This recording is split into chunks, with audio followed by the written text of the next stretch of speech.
Assalamualaikum warahmatullahi wabarakatuh. Perkenalkan, nama saya Sri Wuji Aminatun Lisa, NIM E 2018-2098. Baik, di sini saya akan memberikan tanggapan mengenai materi dosen yang membahas tentang inflasi dalam ekonomi Islam dan ekonomi konvensional. Dan di sini juga saya akan menjelaskan mengenai apa itu inflasi. Inflasi sendiri yakni kecenderungan naiknya harga secara umum dan terus-menerus dalam waktu dan tempat tertentu. Adapun macam-macam inflasi sendiri yakni berdasarkan sifatnya, yang kedua berdasarkan penyebab inflasi, dan yang ketiga adalah berdasarkan asal inflasi itu sendiri.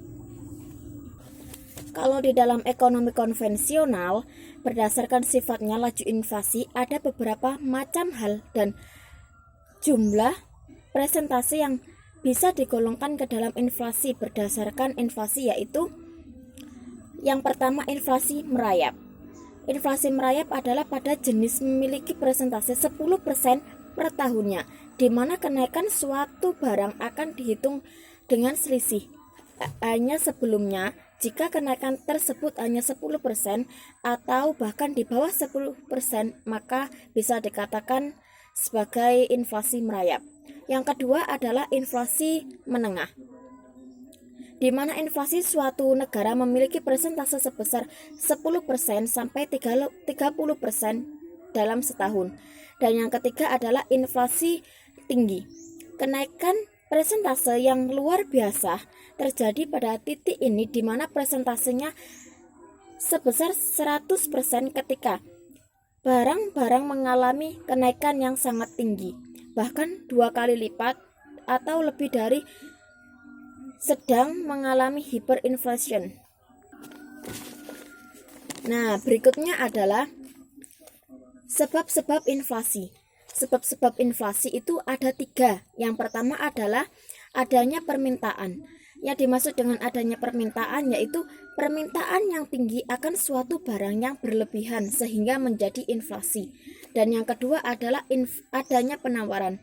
Yang dimaksud adanya penawaran sendiri yakni penawaran akan barang sedikit atau daya produksi yang sedikit. Dan yang ketiga adalah adanya campuran. Adanya campuran sendiri, permintaan tinggi, persediaan barang sedikit, dan biaya produksi yang tinggi. Inflasi sendiri berasal dari 2. Yang pertama adalah berasal dari dalam negeri sendiri, dan yang kedua adalah berasal dari luar negeri. Pembagian inflasi dalam ekonomi Islam, yang pertama adalah natural inflasi. Secara umum, dalam waktu tertentu membutuhkan barang sehingga terjadinya inflasi. Yang kedua adalah human error inflation. Yang dimaksud human error inflation adalah adanya korupsi atau administrasi uang buruk, pajak yang berlebih, percetakan uang yang berlebihan. Di sini juga ada dampak inflasi dalam perspektif ekonomi Islam. Yang pertama adalah menimbulkan gangguan terhadap fungsi uang, terutama fungsi tabungan. Yang kedua adalah melemahnya semangat masyarakat untuk menabung, sehingga berpengaruh terhadap pendapatan nasional. Dan yang ketiga adalah meningkatkan kecenderungan berbelanja. Di sini juga saya akan menjelaskan mengenai solusi inflasi dalam ekonomi Islam. Ada 2. Yang pertama adalah pada kebijakan fiskal. Pada kebijakan fiskal dalam ekonomi Islam adalah untuk menstabilkan ekonomi, tingkat pertumbuhan ekonomi, dan pemerataan pendapatan pemerintah, mengatur atau memperbaiki akan uang antara pajak dan subsidi. Yang kedua adalah pada kebijakan moneter.